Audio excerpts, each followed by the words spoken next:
Assalamualaikum warahmatullahi wabarakatuh. Perkenalkan, nama saya Repi Lestari dengan NIM 0704192036. Di sini saya akan menjelaskan keanekaragaman hayati. Keanekaragaman hayati itu merupakan suatu keberadaan makhluk hidup, baik itu tumbuhan, hewan, serangga, mikroorganisme yang ada di alam. Indonesia merupakan negara kepulauan beriklim tropis, terletak di antara dua benua dan dua samudra.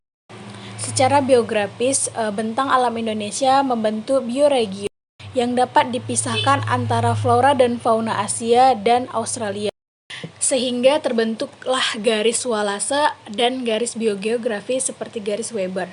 Nah, di samping ini ada peta yang menunjukkan gambar atau garis dari garis tersebut.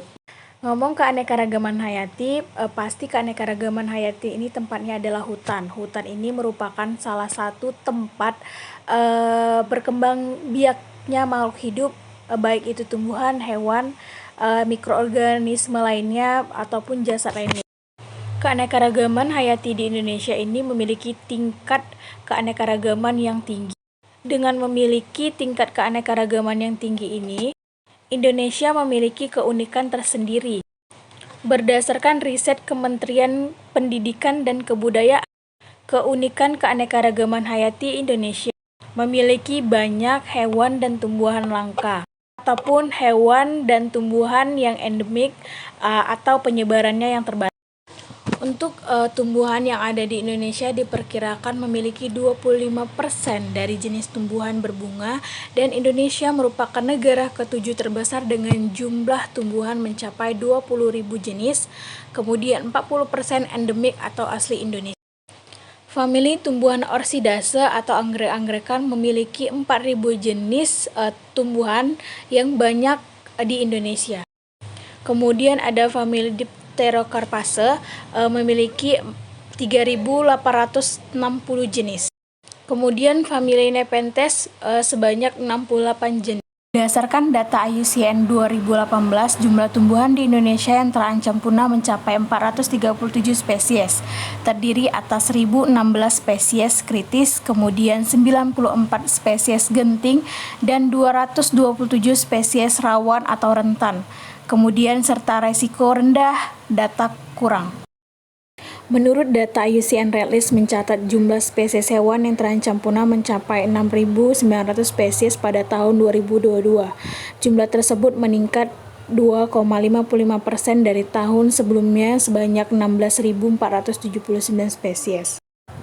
Untuk hewan atau fauna sendiri memiliki status konservasi keterancaman punah. Salah satunya adalah orangutan, kemudian badak bercula 1, monyet bekantan, komodo, burung cendrawasih, ataupun harimau Sumatera.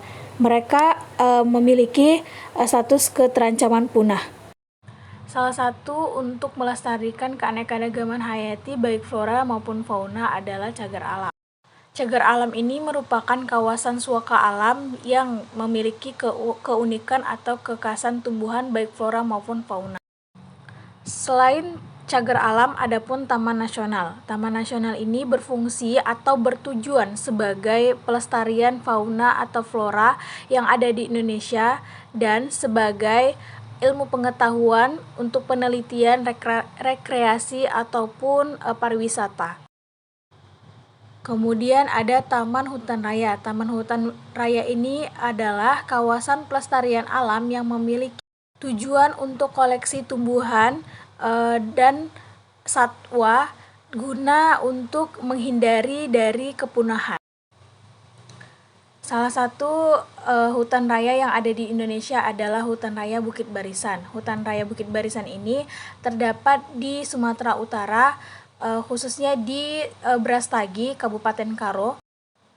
Taman Hutan Raya Bukit Barisan ini memiliki koleksi tumbuhan, baik itu koleksi langka endemik. Salah satunya adalah tumbuhan bunga rhododendron. Yang terakhir adalah Taman Wisata Alam. Selain tempat rekreasi, Taman Wisata Alam ini juga sebagai tempat sarana pendidikan. Taman wisata alam ini juga sebagai kawasan konservasi yang dimana memiliki keunikan tersendiri di dalamnya. Salah satu taman wisata alam di Sumatera yaitu di Sidikalang, yaitu Taman Wisata Alam Danau Cikecike. Taman Wisata Alam Danau Cikecike ini memiliki 3 danau, kemudian 1 air terjun.